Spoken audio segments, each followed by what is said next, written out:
এখানে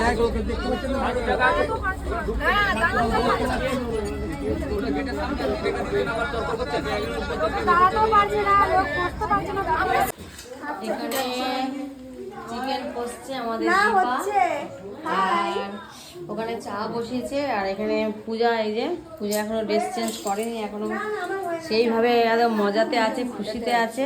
আর আমি দীপার সাথে দেখা করতে আমার অনেক দিনের মানে পূরণ, মানে ভাবছিলাম খুব ইচ্ছা ছিল, স্বপ্ন পূরণটা হবে কিনা এটাই ভাবছিলাম।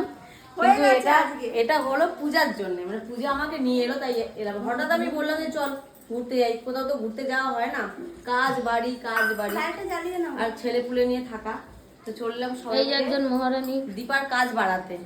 না না কোনো অসুবিধা নেই, কোনো অসুবিধা নেই। যাক গে, দেখা যাক। তোমার আপনি কিছু বলবেন?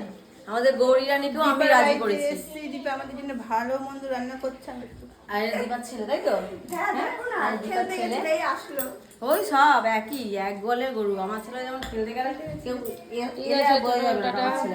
হাই বন্ধুরা, গুড আফটারনুন। দেখো দীপাদের বাড়িতে আমাদের কি রান্না, মানে রান্না বান্না হয়েছে আর খেতে বসেছি। এটা হলো কি, কুমড়ো পাতা বাটা, কুমড়ো পাতা বাটা, একটা পেঁয়াজ কলি, আলু ভাজা, ডাল ভাত। এখানে কি দিয়ে ডাল, লাউ দিয়ে ডাল, আর ওখানে মাংস।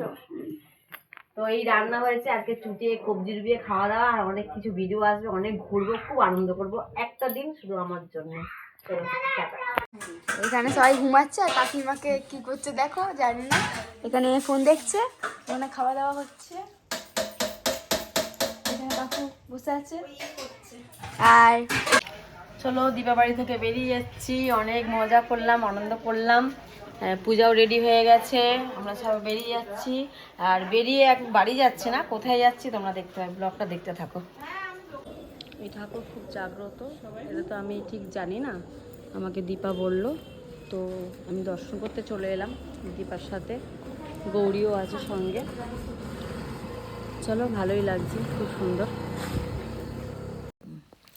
এখানে আমরা মন্দিরে চলে এলাম, রাধাকৃষ্ণর, তারপরে অনেক ঠাকুরের ছবি আমার দেখে একদম কি বলবো, মনটা খুব সুন্দর হয়ে গেল, ভালো লাগলো।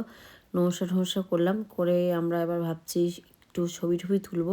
তো ছবি তোলার জন্য রেডি সেডি, এই যে সাক্ষীকে আমি বলবো, এই যে আর পোজ দিয়ে এখন মিলন মেলায় চলে গেলাম ঠাকুরের মন্দির থেকে, যেটা আমি মানে প্রথম বছর শুনেছি অনেক, তারপরে দেখছো তো মুখ দিয়ে ধোঁয়া বেরোচ্ছে। এটা তো আমি খুব এনজয় করেছি। আর এই যে এইটা একটা মানে খোঁপার মধ্যে লাগানো, আমি লাস্টে খুব দেখলাম নেড়েছে, তারপরে দেখছি নিজের হাতেই ভেঙে ফেলতে হবে মনে হচ্ছে, ওই জন্য আর নিলাম না, বললাম ওটা আমি নিতে পারবো না, কেন ভেঙে যাবে। আর দেখছো তো গৌরী কী করছে, দেখছে, মুখে দিয়েছি একদম ঠুস করে। আর যাওয়ার সময় বিদায়ের পাল্লা, কান্নাকাটি শুরু।